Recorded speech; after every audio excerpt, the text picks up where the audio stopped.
워라워라 팩토리입니다. 자, 오늘도 안타깝게도 녹방으로 진행을 해야 될 것 같아요. 그래서 녹방으로 찾아뵙고요. 자, 오늘 소식들 빠르게 훑어보도록 하겠습니다. 자, 9월 10일이고요. 오늘 리플 읽어주는 남자 349번째 소식입니다. 자, 첫 번째는 우리 덱스메타 관련된 건데, 여러분들도 많이 들어보신 스시 수업, 스시 나왔죠?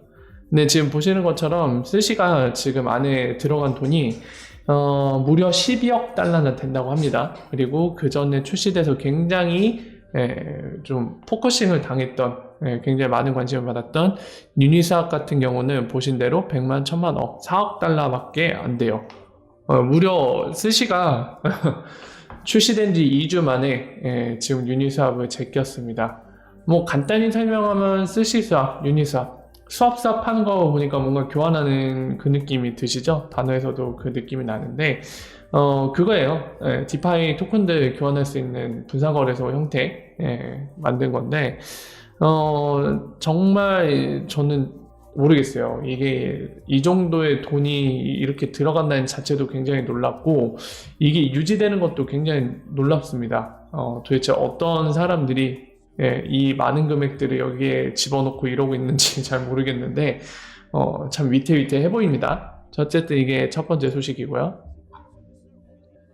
자, 두 번째 소식은 마스터카드 관련된 건데 보시면은 다 닫고 새로 열어야겠네. 마스터카드 소식이거든요. 일본 기사에서 번역이 됐고요. 지금 보시면은 요약해서 말씀드리면 그 중앙은행들이 CBDC를 테스트해 볼 수 있는 플랫폼을 만들어서 제공한다는 얘기입니다. 그러니까 일종의 그 모래놀이를 하려면 모래사장이 필요하잖아요. 바닷가를 가든지. 이 모래를 잔뜩 담은 판때기 하나 준다는 얘기야, 마스터카드가. 여기서 한번 모래놀이 해봐. 이걸 하겠다는 얘기입니다. 그러면서 동시에 본인들이 판때기를 그냥 무료로 제공하는 게 아니라 당연히 숨은 속내가 있겠죠. 본인들 마스터카드가 만든 본인들의 시스템과 잘 연동될 수 있는 플랫폼입니다. 그러니까 만약에 이제 중앙은행들이 실제로 마스터카드가 제공하는 이 모래상자에서 테스트를 하면은 딱 마스터카드의 본인들 이 시스템과 연동하기 딱 좋은 형태의 CBDC가 출시될 수 있겠죠. 그러니까 이런 이유 때문에 마스터카드도 지금 제공을 하는 거거든요. 이게 두 번째 소식이고요. 마스터카드 같은 경우는 지금 발빠르게 움직이고 있는 게 여러분들도 보이시죠? 본인들의 시스템의 영향력을 확장하기 위해서 이런 중앙은행들의 CBDC 이런 연구 움직임에 발맞춰서 대응하고 있는 모습입니다. 자, 세 번째 소식은 리플사 이제 마커스 트리처가 아티클을 올렸는데요. 간단히 설명드리면 그렇습니다. 지난번에 설명드렸다시피 지난 아티클에서는 올리겠죠. 이 코비드 19, 즉 코로나 바이러스라고 부르는 이 바이러스 때문에 지금 어떻게 됐다고요? 그 어느 때보다도 이 실시간 지불이 되게 중요해졌다, 이 얘기를 했었죠. 사실 리플렛이 이제 중요한 역할을 할 수 있다는 얘기를 한 거나 다름없죠. 리플렛 같은 경우는 우리가 기억을 해야 될 게 리얼타임 페이먼트 네트워크입니다. 뭐죠? 실시간 지불이 가능한 네트워크예요. 지금 오늘날까지 가장 많이 사용되고 있는 스위프트, 그리고 스위프트 개량형인 GPI가 출시됐지만 여전히 리얼타임이 안 되거든요. 그런데 이 핀테크 회사인 리플사가 만든 건 리얼타임이 가능합니다. 이게 장점이고요. 두 번째 장점은 또 뭘까요, 여러분들? 이 아티클에서도 강조하는데 우리도 알고 있지만 간혹가다 인지를 못하고 있는 장점, 바로 뭘까요? 분산형 네트워크란 얘기입니다. DLT고 DLT 자체가 분산형 원장이죠. 그러니까 주인이 없는 네트워크예요. 이거 굉장히 중요하거든요. 예를 들면 보시면은 그 이름 뭐죠? 쿼럼을 써서 만든 IIN 네트워크라고 JP 모르건이 만든 네트워크 있죠. 그거는 JP 모르건이 주인입니다. 뭐 그쪽이 좀 이제 이 본인들이 약간 주도해서 하면은 이제 다른 참여 금융기관들이 좀 꺼려할까봐, 야, 우리가 만들긴 했지만 이 권한을 다 내줄게, 뭐 이런 식으로 형태적으로 표면적으로 할 수 있지만 사실 내부적으로는 당연히 그쪽에서 만들고 그쪽에서 운영하니까 그쪽이 주인이 되겠죠. 근데 그것과 다르게 지금 리플렛 같은 경우는 분산원장 기술을 통해서 프라이빗 네트워크를 형성한 거죠. 리플렛이라고. 그리고 이 소프트웨어를 만들기만 하고 실제로 이 안에서 규칙을 만드는 거는 여러분들 아시는 것처럼 뱅크 오브 아메리카, 그리고 뭐 호주에 있는 웨스트페이 또는 산탄데르, 미쓰비시 은행, 그러니까 이런 주요 은행들을 여기 위원회로 앉혀갖고 은행들 참여하는 이 은행들이 직접 이 네트워크의 규칙을 서로 협의해가면서 만들 수 있도록 이렇게 탈중앙화된 네트워크를 운영하고 있거든요. 이거는 굉장히 중요합니다. 여러분들도 상식적으로 생각할 때 당연히 어떤 특정 은행, 당연히 은행 입장에선 경쟁자거든요. 그 은행이 주도권을 갖고 있는 네트워크보다는 차라리 리플렛 같은 아무도 주인이 없는 네트워크를 쓰는 게 훨씬 부담도 덜하고 훨씬 접근성도 좋겠죠. 그 점을 강조를 하고 있어요. 자, 그래서 이런 사회적인 변화, 세계적인 흐름, 이런 환경 변화에 따라서 이런 리얼타임 페이먼트 네트워크가 중요해졌기 때문에 리프사는 그것을 할 수 있다 얘기하면서 한 가지 더 나가서 얘기를 하죠. 여러분들께 이 페이먼트와 제가 세르먼트 많이 설명드렸었죠. 차이점. 페이먼트는 뭐다? 약간 종이로 하는 거예요. 계약서 같은 겁니다. 계약서. 그리고 세르먼트는 계약을 체결했으면 실제로 돈이 오고 가야겠죠. 거래에는. 그게 바로 세르먼트라고 생각하시면 이해하기 쉽습니다. 자, 그래서 리플렛만 쓰면 사실 계약서만 리얼타임으로 체결할 수 있는 거거든요. 그 다음에는 실제로 돈을 움직여야 되는데 오늘 아티클에서는 마커스 트리처가 그 얘기를 하고 있는 겁니다.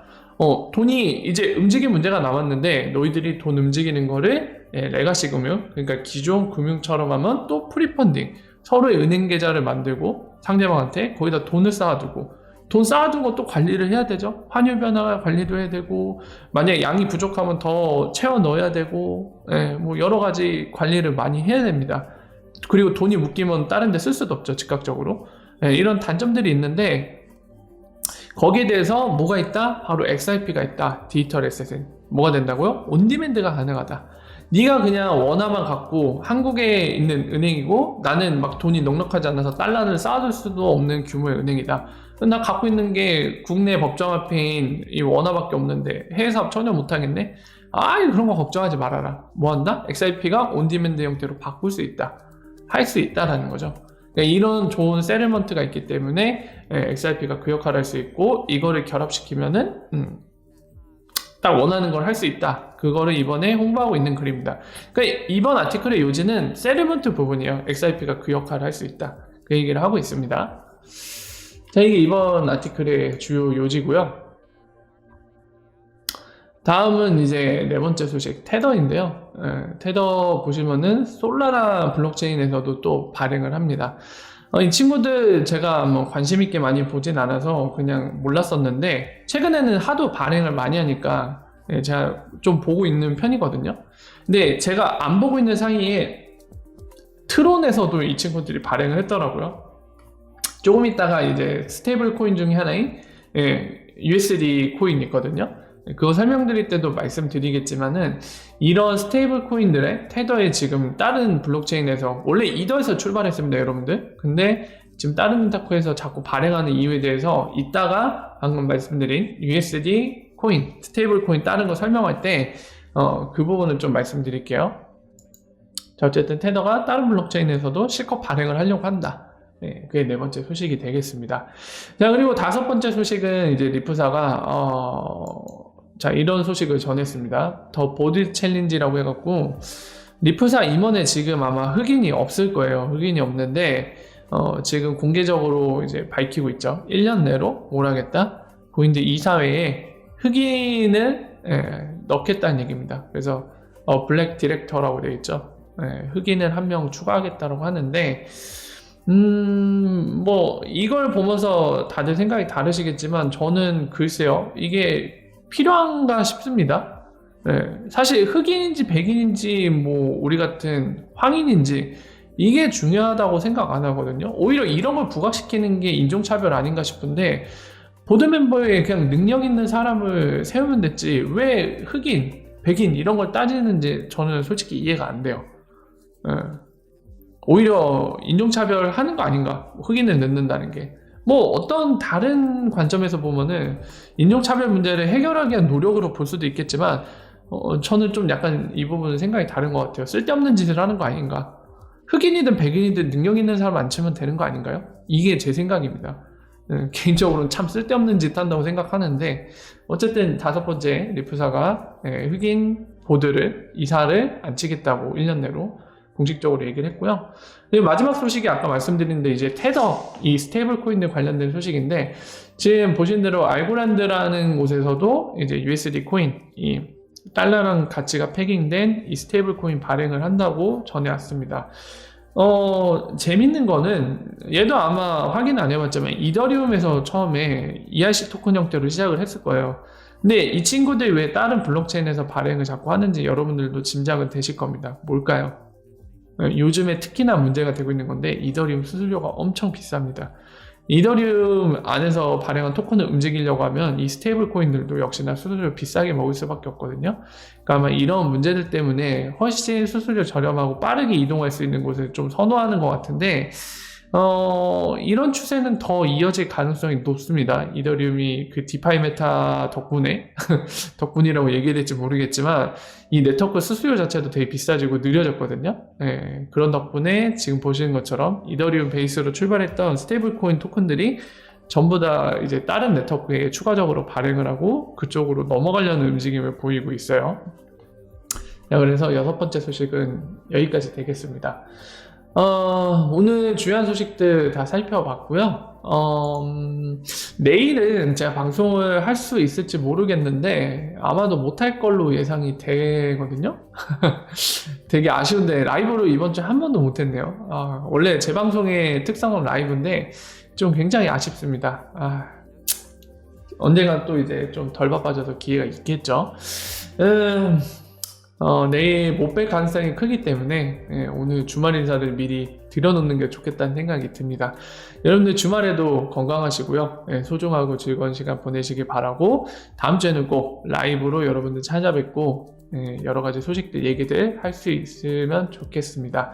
자, 오늘 하루 고생하셨고요. 주말도 잘 보내시길 바라고 다음 주에 여러분 찾아뵙도록 하겠습니다. 여기까지입니다. 여기까지 팩토리였고요. 인사드리고 물러갈게요. 얼바 뿅.